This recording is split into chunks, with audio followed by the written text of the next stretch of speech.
Yo guys, how's it going? This is Sugi JRPG and thanks for joining me today on the last Remnant review. And I decided to wrap a review about the game because I saw it on sale and decided to give my input, whatever it's worth of money or not. And of course, I did play the game recently and I didn't wrap up review then, so now better late than never. So The Last Remnant was released in 2008 for Xbox 360. Funny story, it was also supposed to release on PS3, but it was boxed or, put it to shelves actually for some reason. I don't remember what it was, perhaps a technical thing or a legal thing. I've seen some pictures about people having the review copy of the PS3 version actually on a disc or something. So it actually existed, so it's a bit of a shame that it never made it to PS3.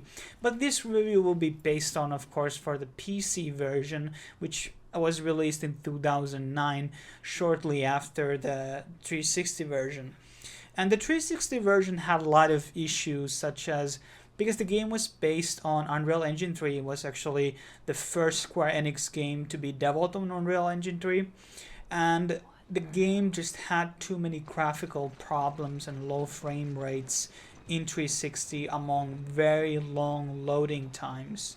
And for that, the game received a lot of flack and bad reviews in the West. In the Japan, it was actually received pretty well. Well, a lot of the Square Enix games usually are. The company has their own prestige there, and people may be a bit biased. But going back to that, so the PC version fixes a lot of the fundamental issues that existed on the 360. So there's also some minor features that were added on the PC version and some quest changes, but for the most part they are very similar to each other.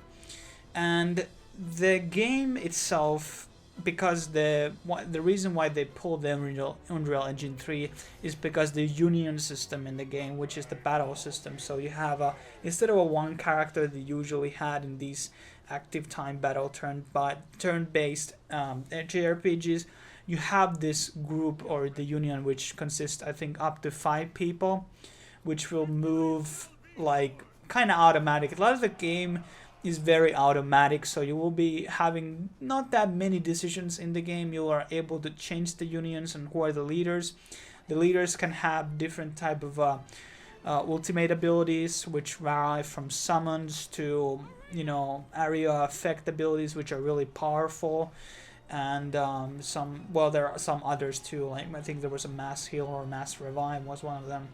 But essentially it is union system that you have 5 characters, but you are essentially making one decision for everybody. So you're using mystic arts, which means all of the characters will be using their magical abilities in the battle.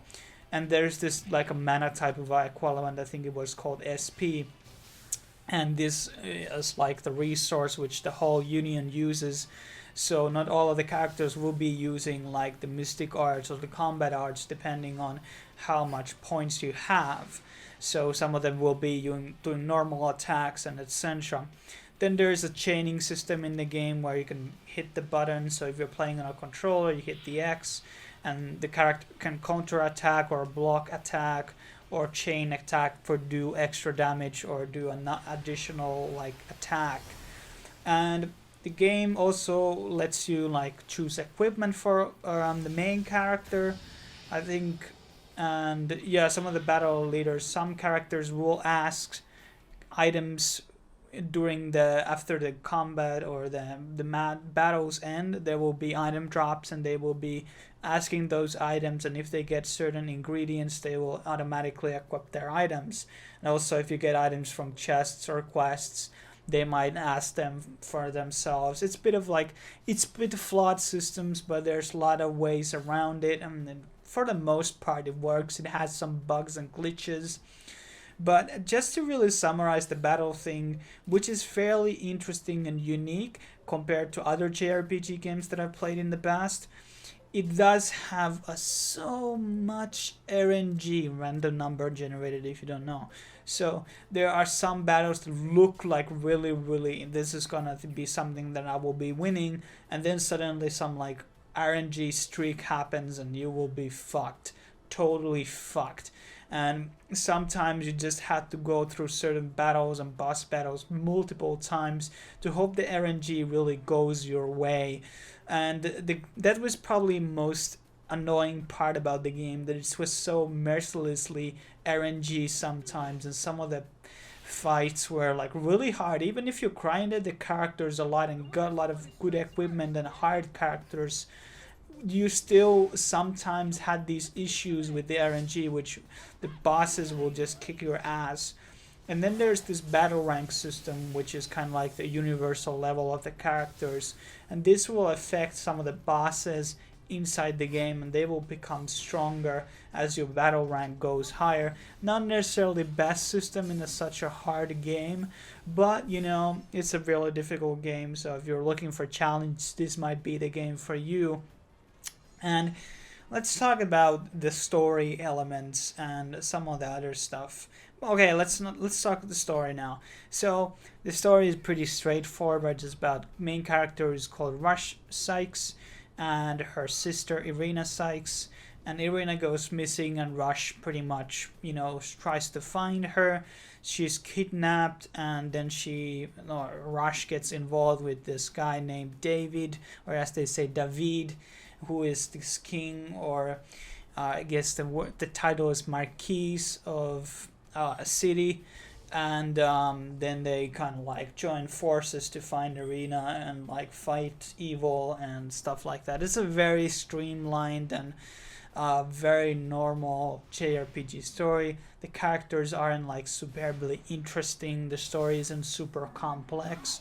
The battle is pretty much everything.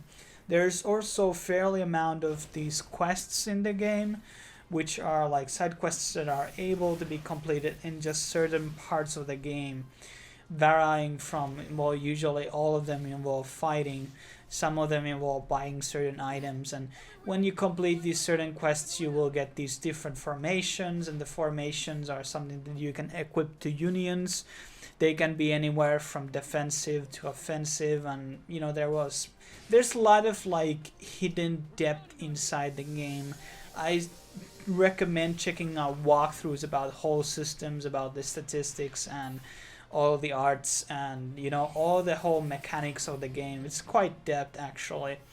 And then you're able to also unlock certain characters and leaders to your group, which are really strong. And then there's also, you can recruit them through pubs and these guilds, and the guilds will also give you like these rewards when you kill a certain amount of certain enemies on the map, or loot certain things, or kill certain bosses. It's kind of like a side thing for you to grind. Also, there's this thing called Mr. Dig, which is kind of like this guy who looks like a squirrel with a screwdriver on his head, which is able to dig stuff through certain levels, and you will get like ores and stuff, which will be used for crafting and building items and other resources. The level design and the art stuff is something I should also talk about. The level design is pretty bad. They're really streamlined levels. Only perhaps the later stages of the game are kind of impressive, and the cities, but like the caves and stuff look all the same. They're not very impressive, but the graphics still look pretty good on PC even today. Even it's 8 years old game, it still looks pretty fantastic, and it's not really some game that looks outdated, and the spell effects and everything looks pretty nice. In terms of hours, what the game can offer, it can be, depending how many quests you want to do, it can be anywhere from 70 to 100 hours. If you really rush it, probably 30 hours, but there's a lot of content in the game. The Last Remnant is not perhaps the most esteemed Square Enix title, but it's a different, refreshing experience aside from the awful RNG on the game, and you kind of sometimes feel that you don't have enough control on the game, especially early on. You won't have the whole freedom to customize your characters or the unions and the groups. You will have more freedom as you progress throughout the game, and later on the games you can surely enjoy the game more. Sadly, some of the characters that you will be unlocking will be in a very short amount of time with you, because you get them in the later parts of the game. Also, the music is really impressive. I especially love the ending song of the game.